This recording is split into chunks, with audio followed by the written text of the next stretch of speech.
So as you'll note, the title, Ensuring Self-Determination Through Mediation, Ethical and Effective Practices in Screening Cases, Preparing Clients, and Avoiding Coercion. I offer to you the idea that these are actually hang together fairly well. At the end of our hour and a half's time, you can let me know if that's actually true in your view as well.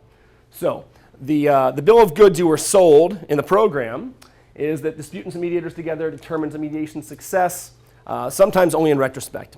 This interactive plenary, you'll note this was once a 3-hour plenary, and we'll explore opportunities prior to and during a session when mediators may support, hopefully even enhance, parties' abilities to make the most of their experience.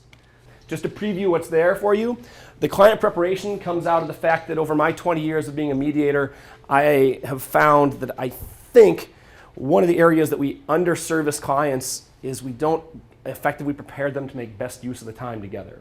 And because I also get the good luck of teaching negotiation at a law school in St. Paul and down at my university in Atlanta, there's a lot of good stuff in the negotiation literature about how to make best use of your time at the table. And I said, well, if we think of mediation as a facilitated negotiation, why don't we tell people before they come, prepare this worksheet, answer these questions, be thoughtful. And so that's what's behind door number 2, which we won't see today. Let me go forward a bit then and speak about some of the angle or what got me interested in this topic. I used to direct a mediation program in upstate New York, and at one point one of the cases that came my way from the district attorney's office involved 2 couples who had a myriad of complaints and cross complaints, right? And what I found in doing the case workup, what we used to call case intake and development, is that it was very hard to get things scheduled. There wasn't really a conception of time in the way that most of us might relate to time and scheduling. Once we got into the mediation session, there were some clear breakdowns between cause and effect.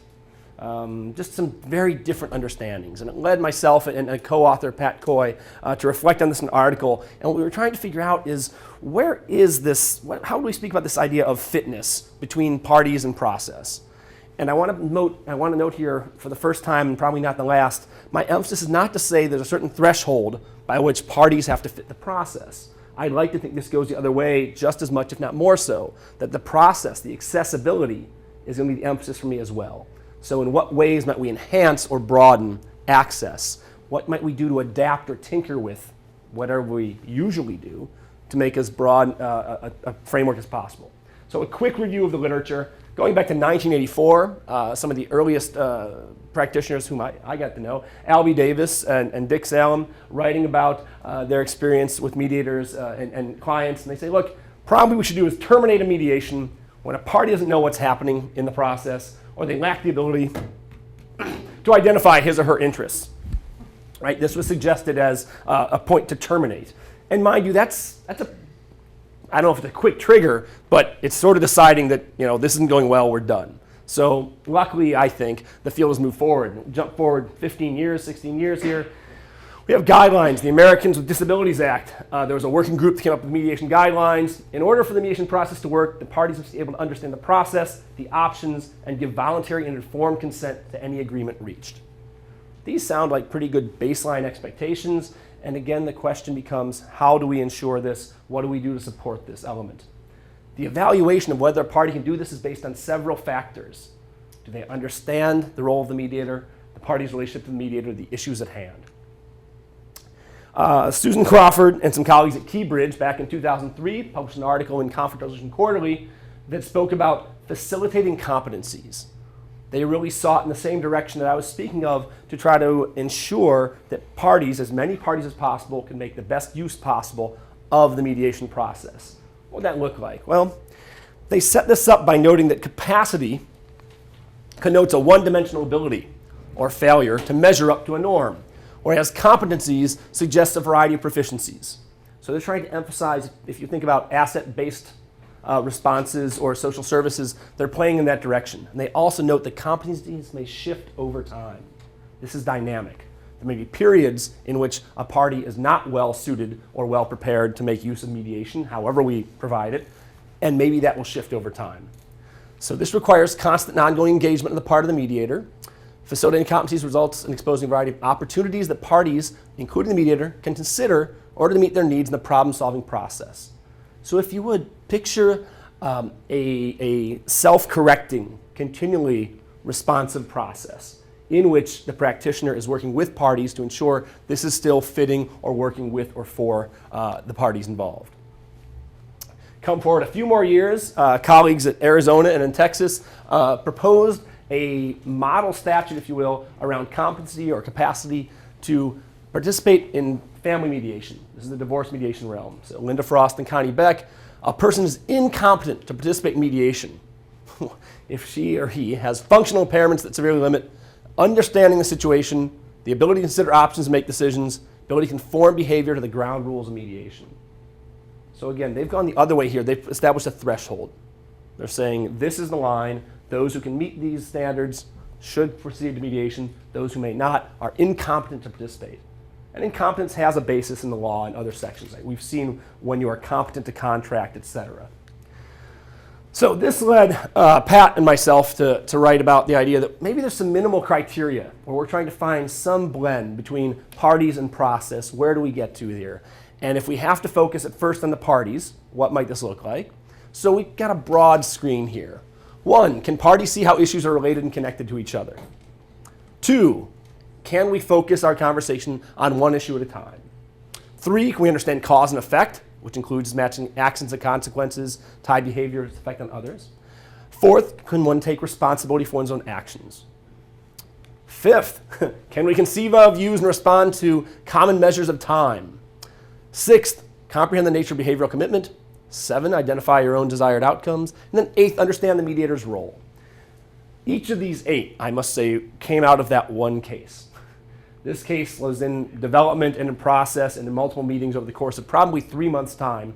But each of these were areas at which we thought, boy, this might suggest to us that these parties, we either have to adjust what we're doing to serve them differently, or without these elements, then I'm not sure we can proceed or make good use of this. So this article also, I should tell you, this experience also led to my center getting much better, thorough, deeper connections with our local mental health services. Right? We were able to hand off back and forth a little bit and say, we'll work better with these clients after they've gotten other services as well. And the last thing I'll say about these criteria, though, is that they aren't meant to be, the tall. This is not the little figure that stands in the amusement park. You're either as tall as this figure or you can't ride the ride. These are sort of red flags blowing in the wind, right? They signal that, golly, I want to be aware and thoughtful about how I'm going to design, or hopefully with the clients, co-design an effective process, right? And so then we are required under the mediation guidelines to determine, is there an accommodation that will enable the party to participate effectively? What might that look like? So if you would, take just a quick couple minutes here and think about if you're confronted with, or if you find yourself working at the table with individuals for whom some of those measures may not align the way we would hope, what might you do? How might you tweak, adapt, adjust your mediation services to best accommodate folks who in some other ways might not make good use of the process? If you would just take a moment and think about what might we do? How might we change the process, the service delivery, any other items that might broaden the accommodation, the opportunity for access? Let's come back together and feel free to point up ideas or put forth ideas that you had a chance to discuss or didn't in our constrained time there. I've thrown up an awkward label here about adaptations, innovations, adjustments, but what I'm seeking is almost the brainstorming around what might we do to be responsive to parties for whom what I've listed or any others might be difficulties or might problematize the experience of mediation. What might you do to work with folks to increase accessibility of mediation? Please. I had a mediation last year that we were just discussing, and the parents in the district were not represented by attorneys. And it became apparent immediately that the parents expected me to decide, to actually rule, and that they were confusing mediation with a hearing. For sure. And I broke them into 2 groups and spoke to the parents at length and explained the process, explained what they could expect, what they couldn't expect. And we wound up actually with a very successful mediation once they understood the process. They were prepared to pack up and go home. Right. And I said, I'm sorry, I can't make a decision. Gotcha. Okay, so it sounds like there were 2 elements here. One was to have a caucus, or at least as I think of the term caucus, separate meeting, and then during which there was a re-explanation of the mediator's role, or re-clarification. Allow me a moment to take off from that point. One of the elements that strikes me every time I'm involved in mediation, something like this occurs, which is 1 in 4 cases in my experience, right? I've mailed people these nice forms that I speak about in advance explaining here's the process. When you come, please be prepared to think and talk about these things. And then at the outset, I do my opening statement. I say my role is not that of a judge or an arbitrator or a hearing officer. What I'll be here to do is da-da-da-da, right? It turns out either nobody reads what I send or no one listens to what I say. Right. Because at day's end, what I think was happening, at least at the outset of the mediation, is people were sort of like cleaning up their weapons. They're arming themselves. Opening statement time, right? And so what comes forward, it seems, isn't about me as facilitator or any sort of a mediator role. There's an expectation that they're making a case to me. The first hint is often when you get called judge. Right? This has happened a few times. So, judge, what's important are these things. Thank you for that promotion, but no. So, reclarification of the role would be another one. Okay, thank you. Others, who else thought of ways we might adjust, tweak, improve, innovate around mediation that might be responsive to a greater client base? I think it's important. I work with the parent population that often it's clear to me that the parents themselves have some processing or learning issues. It's very difficult for them to understand, and finding ways to use appropriate language so that people understand the principles in special education, what the obligations of school districts are, what kinds of things can be discussed in this forum, but using different language than maybe a person who's a special educator or a SPED director might use, just really finding ways to do some teaching not about the case in particular, but about the issues that can be addressed.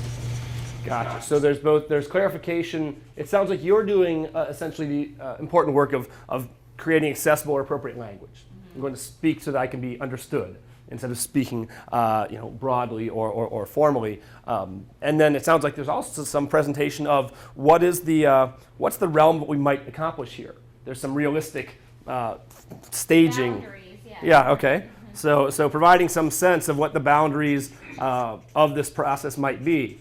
I in fact work with a community of attorneys for whom these are folks who I think are actually quite effective at using mediation well, and one of the things they note is that it helps their clients sometimes to get a greater sense that it's not going to be all, nor will it be nothing, right? And they don't rely on me as mediator to sort of impress that, but through my open-ended questions, I'm inviting some reassessment of, let's consider the known realm. I don't seek to substitute my judgment for theirs, but they'll come and say afterwards, well, I'd worked with this client for a couple weeks and these parents really expected the moon. And so it was helpful in the room that we all had an understanding of the range of possible outcomes. And so I usually don't frame that myself so much as I'll try to elicit it from others in the room. So thank you very much. Others, what else might we do, or what else have you done? Parties aren't sort of hitting on all cylinders, things aren't going at the clip you might have expected. What do you do with your sessions?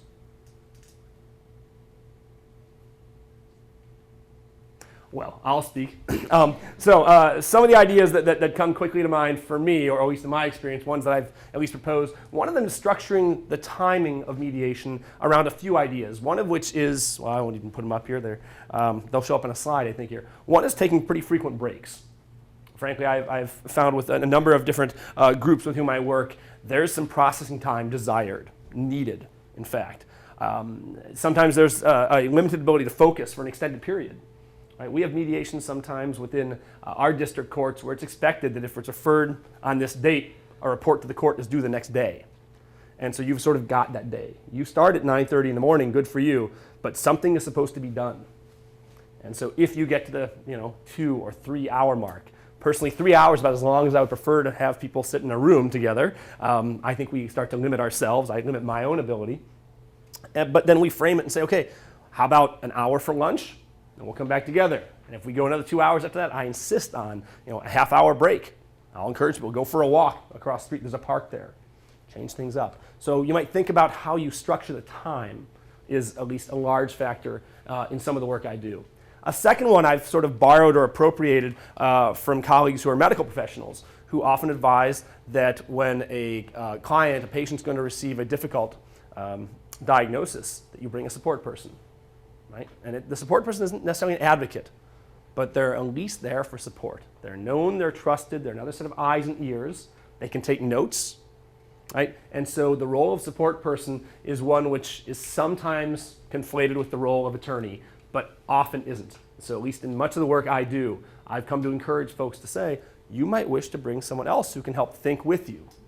They aren't going to sit there in the role as your mouthpiece, but they're your sounding board. And if and when during the process you find it might be useful, you might ask for a break, and the two of you can go, to another room and confer for 5 or 10 minutes time. And that's actually, I think, been very helpful in a number of cases. In fact, just in the last few months, I've noted that to be of good use. So a number of possibilities. Here's a list from a recent workshop. Postponement, referral to counseling. Invite folks back after they had a chance to clarify elements for themselves. A series of caucuses. At least in Atlanta, this is sort of the major civil model. Perhaps this is true in other places. This is true in Cincinnati as well. That the expectation for $1 million and plus civil cases is that parties come together in a big conference room, shake hands that the game is now on, and then retreat to different rooms. And the mediator sort of walks back and forth between rooms, carrying offers, introducing skepticism, and otherwise. It's not a very fulfilling process, frankly, from my vantage as mediator. I don't take advantage of it. I know someone who claims they do, and that when parties are separated, they take a lot of extra time walking between the rooms. They'll sort of go outside and then come back in.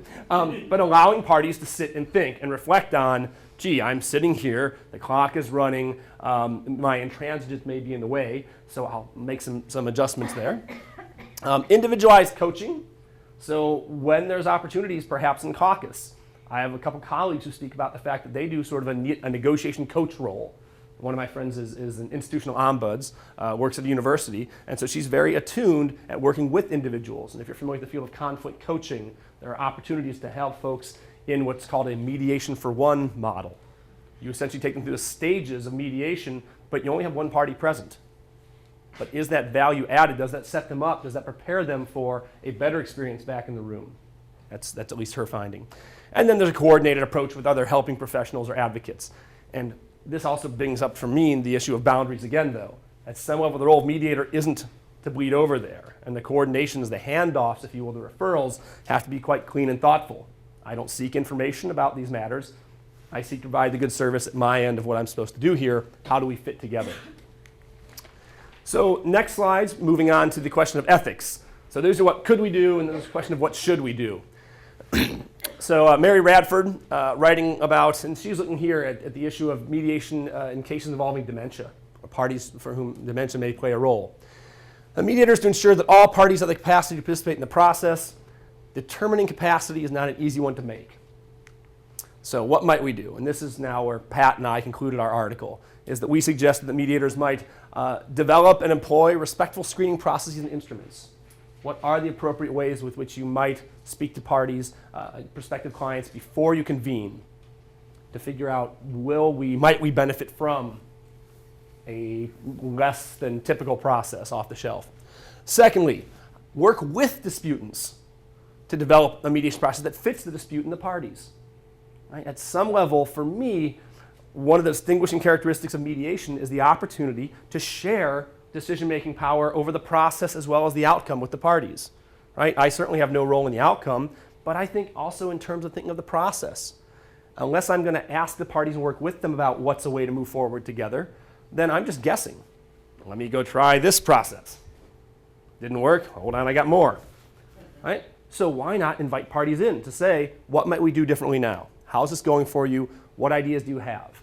I'm a big fan of the approach that I learned from John Haynes many, many years ago, an eminent family mediator, where John was quite good at working with parties in a couple ways. One of them is he gave me the best line I've ever used in mediation. I share it with you now. It may not fit for you, but for me, when the conversation is going off the rails in a less than productive fashion, John used to say, I'm sorry. I think I asked the wrong question. What I meant to ask is this. And it's a very elegant way, in my mind, to sort of, wear the egg on your face for only a moment, but it's functional to the parties. No one's being told, I'm sorry, that's not helpful. What we need to talk about is over here. Instead, John was very delicate about that. And the second thing that John would occasionally do is that when you reach impasse, share with the parties. How did we get here? What do we want to do differently?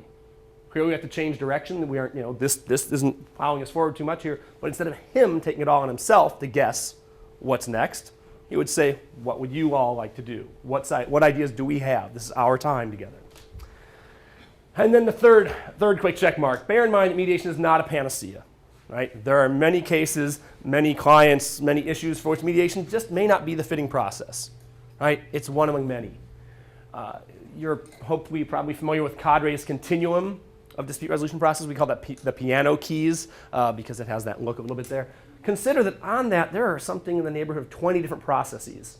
Right? And within narrow bands, different stages of conflict, there are probably 4 or 5. But consider that mediation is but one. So we have to recognize, again, this falls in a continuum, a context of other available processes as well. Mediation is not the be-all, end-all. So the recommendations. This came out article recently where I was debriefing a case we had in Georgia that reached our state Supreme Court. Anyone who's in here earlier before lunch, Michael Moffat was speaking about the fact that you know a good accountant because they're the ones whose names don't get in the paper. Right? Well, contrary to the idea that contrary to the idea that all press is good press, it was not welcome news for us in the mediation community in Atlanta to have a case make the Supreme Court around issues concerning, well, capacity among them. But saving the details of that case for you for a moment here, the output, my recommendations going out of that case that were in an article last year. So one is to encourage mediators to be thoughtful about an ongoing assessment of the tone of the room, disputants' abilities to make use of the process. Right? This isn't perhaps a screen at the front end that says now whatever happens is good. I, for one, believe that parties' ability to maneuver and effectively negotiate for themselves changes over time. Right? And in fact, the case that brought this on was one of those classics. Parties were in separate rooms in Caucus, and it went to like the 7-hour mark. And one of the parties later tried to get out of the agreement saying, I would have signed anything to get out of there. He had other complications as well. He had a medication he was supposed to have taken 2 hours before and wasn't available to get to him. And he had no prior notice that was going to happen, that he was going to be there possibly for 7 hours. Secondly, we've already spoken the idea of a support person. Third, as I mentioned to you earlier, and I think an enhanced preparation process might have helped. I'm not sure what that looks like. It might depend on your practice. But for the case like the one that happened here in Georgia, I suggested, well, maybe we go back to the days of labor management negotiation where you tell parties, bring your toothbrush. Right? We're going to start this mediation at noon, but we don't have a reasonable expectation we'll be done, by dinner or by midnight or otherwise. But parties, I think, have every right to know, and in order to make fully informed choices, I think they'll be better off perhaps taking a break or otherwise figuring that out. And lastly, there's an issue about speaking straight to the judge about how this case went, and that called for mediation guidelines we don't need now. So if we had a lot more time, I'd invite you to jot down implications for practice, but you'll just have to do that now. Thank you. Questions, comments, concerns while I click forward? Please, Marcia. So is it the responsibility of the mediator in situations where there's a real gulf in capacity to assist the parties to most capably represent their positions? Help me out with the first part again. Is it the mediator's responsibility? If you imagine that, for example, in a special education mediation where you have school people who have been to multiple mediations, they're smart, they're verbal, they're technical, and they may be somewhat unemotional, cold, dispassionate, and at the same time a parent who may not be particularly well educated is emotionally is having a really hard time, isn't tracking, isn't seeing opportunities. Is it, in balancing, is it your job to bring both of the parties to ultimate capacity to effectively deliver their position? You've landed on the $64 bazillion question, because it's changed since the $64,000 question, I think. I guess I'm going to give the unsatisfying answer, the first of many, to say that I'm not sure, and that there's a yes and a no to it. The no comes from the fact that A, balancing never quite fully happens. But the yes is more informed from a speaker. This morning, Michelle LeBaron mentioned the work of Jim Lowy. Jim's a guy with whom I got to study 20 years ago or so. But Jim writes an article. There's an article that I hand to every mediator I've ever trained in 20 years. It's from a 1982 journal called Peace and Change. It's called Ethical Considerations of Third-Party Intervention. And what he writes in here is he says, listen, anytime you intercede or intervene in someone else's conflict, this is a value-laden move, right? There are no non-value-laden moves, but that's the idea of neutrality. But what Jim really impresses upon the reader is the concept that you want to be thoughtful about which role you might take, and if you choose to be a mediator, what that might involve. He then goes forward to explicate, listen, I offer mediation based on 3 values. Justice is number 1. The second is there's got to be some element of fairness to those present and not present, which is what Michelle highlighted earlier today. But third is the concept of proportional empowerment. The idea that when there's a great imbalance or a difference in capacity or capability, that whomever is not able to function as fully as the other is to be assisted. And we have some, he doesn't define parity, but when we're close enough, then we move forward. So in response, Marshall, I might say that I think it's the mediator's role to hopefully identify and work with this. Is it his or her role to actually do the empowering, help the party get either more comfortable, more stable, more thoughtful, more aware of what actually happens? I don't know. It may be the mediator's role to say, before we proceed, it dawns on me that you've not participated in mediation before, that your child's interests are very important to you, and that you'd probably want to avail yourself of more information to make this useful. You may also wish to consider bringing a support person with whom you can bounce off ideas that make you nervous or dangerous or otherwise. Something to that effect. Because at some level, especially as you described it there, there's a repeat player issue. A representative perhaps from the school district who has been in this process multiple times. Our colleague from Massachusetts was speaking about that idea. So what do? Maybe that's part of the preparation process. Maybe that's part of at the outset of the mediation, you see folks that are a little antsy or not, as you say, tracking well. Maybe you take a break, take a pause at some level and try to instill that. Mind you, we don't want to disrupt the whole process each time for those opportunities, so what do we do to front load it for success? How might we equip folks with that? Again, I don't offer a recipe and I don't know. I haven't seen that yet, but I think it's an important recognition that we very often will have folks who are differently invested in this, right? As you mentioned, highly passionate about it, cares a great deal about their son or daughter's schooling, but doesn't know what the heck's going to happen here in your room of professionals who've done this 20 times over. As we've spoken of before, I think there are also elements of perhaps there's acute periods where you might have a lot of distress. I don't know what I'm going to do. I haven't heard any good solutions yet, but I don't like this IEP, or I don't like the school's proposed approach to these issues, or we're not getting the appropriate accommodations. I'm at wit's end. I tried to consult an attorney, but I didn't have the $500 to start the conversation, or otherwise. So this might be a role for working with parent centers. This might be a role for others, directing people to the Cadre website. Right? So maybe part of a preparation process is to say, where are there good preparation materials? Are there videos online folks might watch before they come? Are there worksheets they might conduct?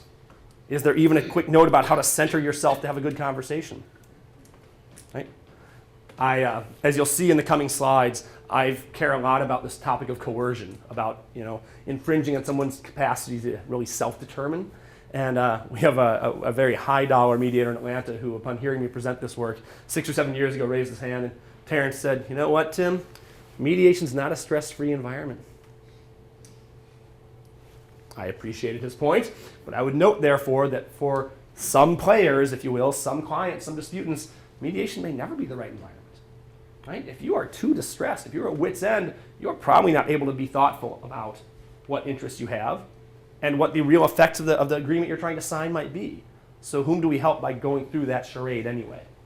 Right? So, again, I promised unsatisfying. You got it.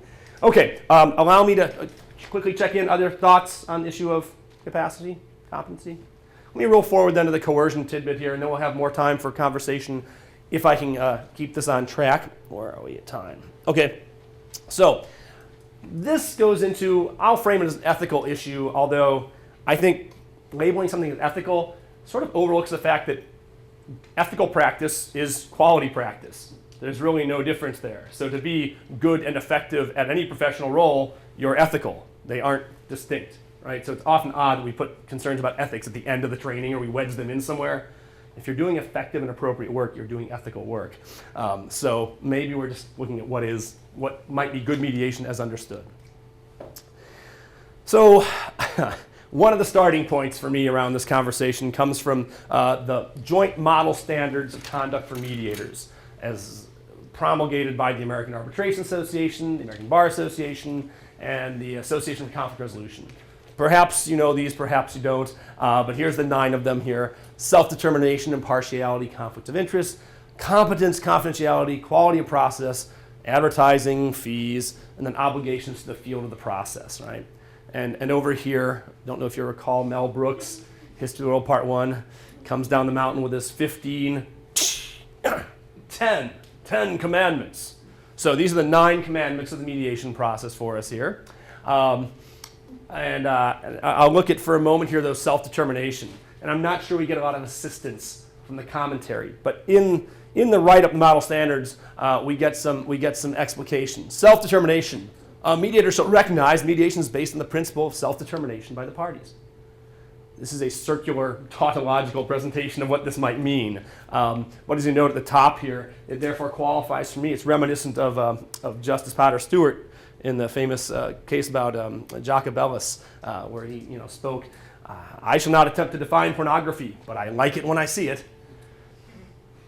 Sorry. Thank you very much. That's what Potter Stewart said. Thank you very much. Okay, so moving forward then, what is self-determination? The fundamental principle of mediation. Mediation process relies on the ability of parties to reach a voluntary, uncoerced agreement. Party may withdraw at any time. So if you recall a mediation or two, I'll ask you a few questions about that. So place yourself now at a case you've handled or know of recently. Did you witness any pressure tactics? Were these done by a disputant unto another disputant? Were these exercised by an attorney? Were they exercised by the mediator? So to be clear, did you employ any coercive actions? Now before you answer, we're going to do this on a worksheet in sort of a safer form and format, but I'll invite you to consider that like many other words we use, coercion needs some unpacking. I don't know if this is how you practice, but in my role as mediator, I have some trigger words that always make me think this needs clarification, and those are justice, fairness, and respect. Those are the big 3, at least for me. I do a lot of workplace mediation these days, and I would say in every other case, respect is huge, and it's often a turning point in the mediation when I can say to someone, tell me, what does respect mean to you? And that person speaks about it. And often at that point, the party across the table says, oh, I had no idea. Right? And we have these different conceptions, right? And for example, in a case last month, respect to one party was that, you call me by my first name. That would be appropriate and polite and feel familiar, but you never do. And the other party says, oh, well, what I learned in graduate school is that you always use formal titles in the workplace. And so I was showing you respect by calling you Dr. blah, blah, blah. And there was this fundamental disagreement. This is a cultural dimension, if you will, about formality and hierarchy, but they had very different views of it. But that was actually the biggest thing that turned our time together. It's kind of remarkable to me. So in the same way, returning to our topic here, coercion, I believe, needs some unpacking.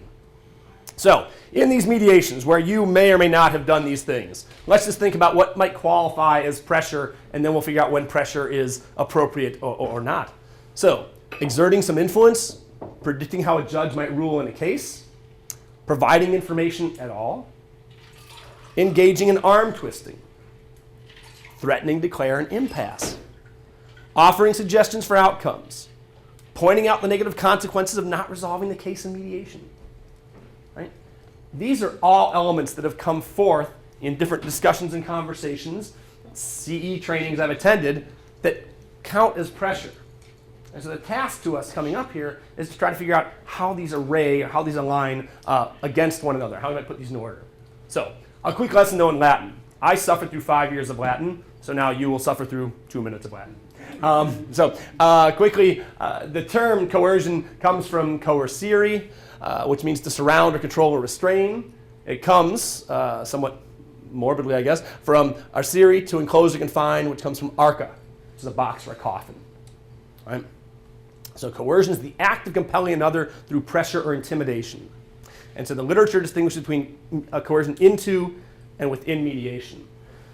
As a quick aside, the reason this came to my attention and my concern is you've seen Phil Moses' work here at the conference a bit, and so Phil and I each had the experience at one time working in a district attorney's office doing mediation work. And when I followed Phil in that role, I found this remarkable change. I had been at a community-based mediation center where I'd send out invitation letters to mediation, and some people would come.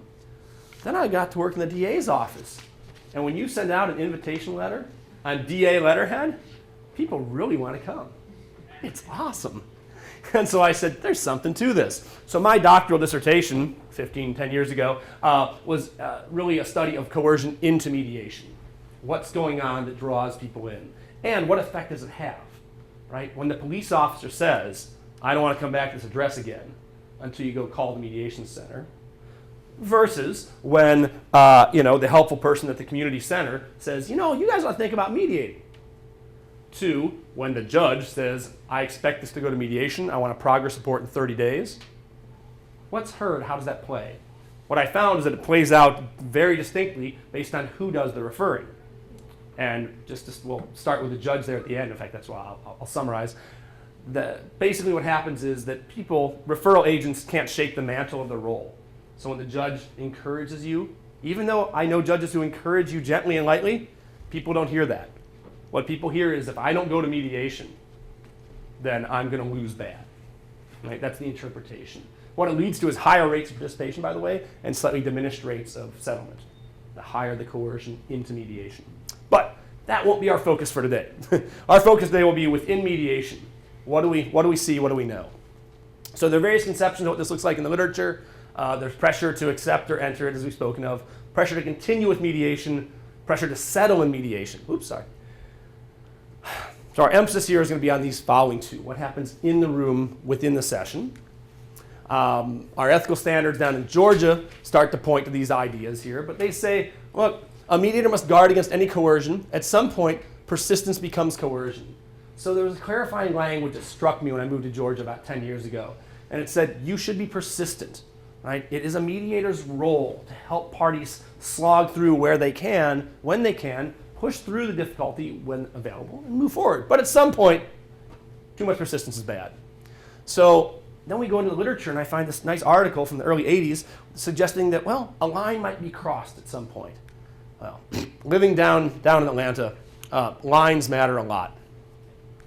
So here we are. This is an article, let me go back here, David Matz, writing in 1994 about party autonomy. In the cases where a mediator can become the tool of the dominant party, or the mediator out of excessive zeal for putting another notch in her settlement belt, might push a hapless party around. In either of these cases, the concern is that a line has been crossed.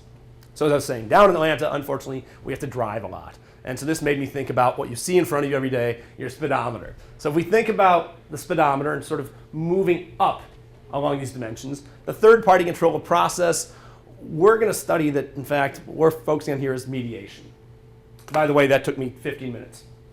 So, all right, so we're looking at mediation here, therefore. So we don't have very high control of the process, not as high as some of our colleagues on the continuum, but there's still quite a bit invested there. So what do we do, though, about approach? Some of you are familiar with probably Len Riskin's work, where he detailed different continua along which you might locate mediators, from the facilitative or elicitative approach to evaluative and directive. And I suggest that way over here somewhere, if this is your tachometer, your engine's revving really high, there's a red line. Right? And that red line tells you if you have your car driving there for too long, you're going to harm your engine. Things are not good. So the question becomes, though, where is this line? How much pressure might we employ? Whoops. In the language and the study of coercion, there's laid forth a continuum of tactics that are likely to induce someone else's change or influence their behavior. So it goes from suggestion, persuasion, enticement, duress, coercive persuasion, and coercion. And what we find, sorry, I'm not good with my timing here, what we find in the literature is an important element here, which is that coercion is typically understood not as the intention of the coercer. Coercion is defined as if through reception theory. It's does the person perceive they're being coerced? Right? So when we talk about autonomy or self-determination, we speak about it from the role of the party. In the same way, coercion or inappropriate levels of pressure are those which are received or perceived by the party. Right? It may not be intended, so we also have to be thoughtful about the extent to which intention isn't what we're speaking to here. We're trying to develop an awareness, though, as to how our actions might be received. So here we go. A handout that you have before you, thank you, Kara, for distributing those. A handout that you have before you is going to help us think about what goes on this continuum. When have we gotten to the point of too much pressure? And so what you'll find on the handout, which didn't quite reproduce the way I designed or dreamt up, but so it goes, what you'll find there is a list of interventions. So we're going to start with solo efforts and then move to a group effort. So if you would, review that list of interventions there. I think we got about 20 on that list. And feel free to add others that you've employed or observed. Place the interventions in order from least to most pressuring. That's your task, your central task. For some folks, trying to rank order 20 different items, though, is a bit difficult in our compressed time. So instead, you might indicate where you believe the level of pressure reaches coercion. Others will take this exercise and look over it and say yes or no. Which of the interventions proposed there are ones that you would do and which ones that are over the line for you, right? Once you've had a chance to walk through those, I'd like you please to turn to a colleague or two at your table or nearby table and try to figure out where are there points of distinction between those strategies you find appropriate or acceptable levels of pressure, and then which ones did you think differently about as being acceptable or appropriate? Is that almost clear? So you want us to tell you which of these are appropriate in terms of whether you're encouraging or coercing? Yes, I'd like to know, or even easier question, would you do that? Okay. So it's a yes or no, but then the ultimate task will be at what point do you or a colleague find difference over the idea that this is okay, this is an acceptable level of pressure, or this is not an acceptable level of pressure, this is over the line. Allow me to note that I'll put up a few other debriefing questions. You can only take your pick among my invited requests there a moment ago, or my request that you come up with one or two that stood out for you. You might also look over the list briefly and touch base about were there interventions that were missing? Are there things that you have seen in practice or you've done that you might add at the bottom of the list there? You might also note which of these interventions are common in your practice, and then where do they fall? Are they non-coercive? Are they a little coercive? Are they heavily pressured? A fundamental approach to this exercise that someone once mentioned to me was, why not just ask which of these are outside of bounds, right? Because we could certainly look at these and say, when you look down this list, if any of these are things you would never do, that probably highlights or speaks to an issue of your ethics or professional stance. And then there are issues about where the lines might be if we were able to have the time to put all 20 in a row. So, who would like to speak about any of these items or others? Deadly question. Marshall. Well, we had, I thought, for me, a very interesting discussion about whether the rules change depending on whether these behaviors are done in the presence of both parties or whether they're done in caucus. Certainly. So context may matter a good deal here, right? And that some of these, which might not be appropriate in joint session, may become more appropriate in caucus, or vice versa, although I'm guessing that most of it would go the other way there. So say more, were there some of these that stood out for you as being more appropriate for caucus then? Well, for me, the possibility of sitting with someone privately and saying that I believe that they're looking at an extremely good and generous offer feels very different than it does if I say that to the person in the presence of the other party. Okay. Although I think we talked a little bit about whether it's really my role at all to form an opinion about the quality of an offer, which then sort of complicates the whole discussion. I would describe myself as being extremely evaluative. Okay. And so that's behavior that I would very comfortably engage in, but that may be Others might not. Yes. Sure. And is that true among your colleagues? Are you? It's not. It's not, okay. Gotcha, okay. A couple of head shakes over here. Sure, well, and this goes to, I would highlight that not only, as you frame it, these look different whether they're caucus or joint session, there's an element of communities of practice. And I'm going to speak about this as almost like regional vernacular. All right, when I undertook my first mediation training in 1988, this was in New York, and there was a general approach and preference for using caucus when you needed it, but not always. and a broadly facilitative approach, right? Well, in the state of Ohio, in the early 90s, attending a training there, they had a process that says you always caucus. In fact, there are 3 points during mediation where you always caucus. You'll hear parties together in the outset, then you go to private caucus to hear more. Then you come back together and do some framing of problems and issues, then you go to private caucus and do more. Then you, right? And they had it built into the process there. Right? I had a colleague who was trained in Massachusetts about the same time in the late 80s, and his experience was that caucus was like a boogeyman. It was a no-no. You resort to caucus, you're missing out on the whole idea of why we went to mediation in the first place, was the line of thinking, right? And so I think this whole thing gets overlaid a bit with where we learned our orthodoxy. And I don't know if this is true for anyone else. My personal observation over the years has been that whatever your first training was, imprints most deeply. And so that, you know, it's actually with great hazard and peril, I go around doing CLEs, telling people what mediation should or might look like, because if what I say bounces up against something they heard in the first training, it's as though I've spoken heresy. Like, no, that's never how it is. And so what I've identified, though, is that in different places, different practices have emerged, which is probably appropriate, right? We're supposed to be responsive to parties and the folks who are there, and I think that's probably a good thing, but let's note it complicates matters a good deal, right? So that when you speak about if Marshall self-describes as evaluative, and that's distinct from your style of practice, I'm guessing your sheets don't align very closely, right? Some of these would be in the more directive evaluative frame than others. Thank you. Other thoughts? What else struck you as you did this exercise, or the items that you looked at and said, I never do that? I think they're all acceptable, with the exception of 2, possibly 3. In O, when you say propose a few, I would say all the options. All the options. Do you know all the options? Well, in that particular situation. Okay, okay. So you're going to lay out the panoply of, so if we knew if it's a bounded exercise around special education mediation, there's only a range of things that are likely to happen, you're saying you might lay all of them out to say. Yeah, including that you don't need to settle, but. Sure, okay, gotcha. You could explain what the possible scenarios could be, because Okay. sometimes, you know, you need to vocalize that so that people could digest it or. Okay, so for O, you might revise that to say, propose all options or don't. Okay? And you said there were some that you would never do? Yeah, there were 2, all of them I would never do except for 2, J and M. J and M, and those are ones you would do. Yeah, those are the ones that are acceptable. I see. The whole, otherwise Completely unacceptable. the list is completely unacceptable. Okay, very good, very good. So we've got only a few that are acceptable, many that aren't. Others find themselves there? Others have more of them as acceptable? So I had about the same. I have 5 that are acceptable, but first 3 were O, N, and M. Yes. And then I was looking at G and S. So suggesting trade-offs and then recommending a party accept it. And those became acceptable for you?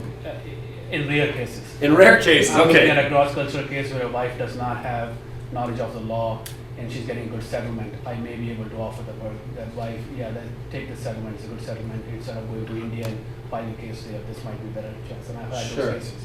So that's Okay. the rare cases under which you can suggest, but Gotcha. beyond that, traditional cases. But beyond that, none of these are going to be there. Okay. How about others? Do we have anyone for whom many of these are there? Please. Well, I had 5 that I would have done, and the rest I wouldn't. But the 2 that struck me that I had a toss-up with was G and O. G and O. Okay. Because I never, well, first of all, let me go back to say that I've done mediations mostly in family mediation and civil mediation. I've never done any special education. Okay. I'm about to. So I don't understand when you said that you already know what the outcome is or what the possibilities are. That's different than family. Gotcha. So Sure. for G and O, I've never suggested trade-offs, but in a caucus, I would give supposals. Not really propose options, but Okay. I'll make up well, suppose you had this, or to get the party to start Okay. thinking in a different way. Sure, I've sure. done that. So, it's kind of. Did you call those supposals? Yeah. That's excellent. I've not heard the term. I like it very much. We may I- Okay, it's a fine one. So it sounds like you've got then, but you've mentioned the G and oh no. Because one G says suggest. Yeah. trade-offs. So I never really suggest, Okay. well, maybe you should give up the house and take the car, and stuff like that. But But with a language tweak here, you might, if I said invite considerations among trade-offs, then we're getting closer, okay? Gotcha. So let me just check in then, and I don't know if this will be alarming to you or not. I've used this exercise now in, I don't know, 15 or 20 trainings around the country, and I've had folks in the room who say, all of these are acceptable in the right context. Wow. And now, that again, that may not be your approach, and I'm not in any way suggesting it should be, but these are all things that at least I have observed in practice as an observer, because part of my role is managing mediation rosters, is to sit in the back of the room very often. Let me just highlight one or two of them that come quickly to mind. One is about the long hours issue. Right? Dear friend Jim Coben, who teaches at Hamlin University School of Law up in St. Paul, and Jim was the first one to turn me on to this question. He had asked it at a CLE event. He said, how many folks use long hours, to get people to settle and sort of wear them down? And he said that, almost half the room raised their hands. And he was just agog. He thought it was going to be a question where a couple people might say I've done that or something, right? And so he asked sort of indignantly in a later article, he said, so what is, agreement by acquiescence?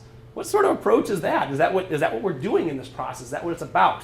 And I would note that Jim, as well as many others of us, have therefore put in our support for the idea of a cooling off period. I don't know if you're familiar with these or if you have these in your section, your jurisdictions or your areas, but that people can get out of a mediation agreement after a few days' time. They have a few days' time to think about, do I really like it now? After having slept on it and reflected on it, do I wish to still sign on to it or not? And so in our model court rules in Georgia, all court mediations have this window, this 3-day window. Mind you, you have to go to the right place to exercise it. The problematic case I wrote about, the person called the other attorney to say we want out. Well, that's not what the rules provide. You have to go to the case coordinator and tell them you want out. But you might think about, if parties feel pressured, maybe the opportunity to have some time away, alleviates the sense of duress or pressure. Resolution meeting in special education includes a 3-day rescission period. Okay. So there it is. Very good. So so that may be one way we might think about this. And the other thing I'd mention is that it didn't come up in the room today, but we have sort of expressing pleasure or expressing displeasure. I should let you know that when we teach and I train around negotiation issues, we speak about these as being sort of the vaguely inappropriate negotiation moves. But at some level, I have to think about the fact that expressing pleasure at the pace of mediation or at the negotiations is sometimes what we talk about in training, that we say in the many hats of a mediator, one of them is cheerleader, right? Because sometimes you're the only person in the room who can see the possibility of agreement, and so even if you think it's hopeless, you don't show it. We're working really hard, just a little bit more, please. Right? It's the idea of perseverance. And so let's recognize that context, our local region, a lot of things will influence how we receive these ideas. Let me wind down then quickly and note that in the discussion that I was citing earlier from 1994, Negotiation Journal, between Jim Bosky and David Matz, Jim Bosky responded by noting, and I'll ask it for our exercise here, what does all this imply about the propriety of the use of mediator power in the form of coercion, therefore? It suggests there's no single or simple solution to the question of to what extent it's appropriate to influence a party or what techniques may be appropriate. And I want to highlight again, this is now, 17 years ago. I'm not sure we've gotten too much further on this question. If you were in this room earlier speaking with Michael Moffat or hearing Michael present, we're sort of hamstrung in the field by having limited opportunities to talk about what we really do. And then we have this confidentiality barrier that really limits the opportunity to have open exchanges about it. And so I might suggest to you, I have colleagues in Virginia who've done this now for 5 or 6 years' time, the opportunity to meet up with 4 or 5 other mediators on a quarterly basis and just talk things through is a really nice way to get some debriefing and to get some feedback about ideas or options that otherwise you just sit in silence on. You do your case, you do your next case. And when you have difficulties, you are confronted with these opportunities or options or ideas, how do you handle them? That may be one way to at least process them a little bit further. So 2 other dynamics I'll highlight, and then I'll add a third just to be sort of mildly provocative. One, the idea of mediator as tattletale, that when mediators invoke or have any ability to go report what happened, that certainly is a form of pressure. In most jurisdictions and most systems, this is not allowed, right? Whatever happens in the room stays in the room, and there's no expectation the mediator offers a report on did the party participate in good faith or who didn't let the agreement happen. But this happens pretty frequently. I still have judges who are big fans, supporters of mediation, who will ask me after an impasse is declared, well, so who wasn't willing to budge? Judge, please.